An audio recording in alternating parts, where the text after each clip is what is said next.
Hey guys, in this video I'll show you how to transfer money from PayPal to Cash App.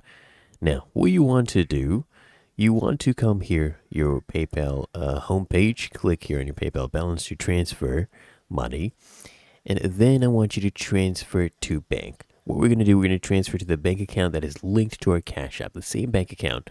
So tap here, transfer to bank, and you can choose either in minutes, where you pay the fees, or 1 to 3 days, no fee, and choose the bank account you want to send to, which is basically linked to Cash App. So you transfer the amount, let's say $150. There you go, it has been sent, and then you go to Cash App. Okay, and now you need to just go ahead and add money to Cash App. So you go to your wallet, okay, right here, and then you click on Add Cash, enter the amount, let's see, $150, and then just tap here on Add, okay?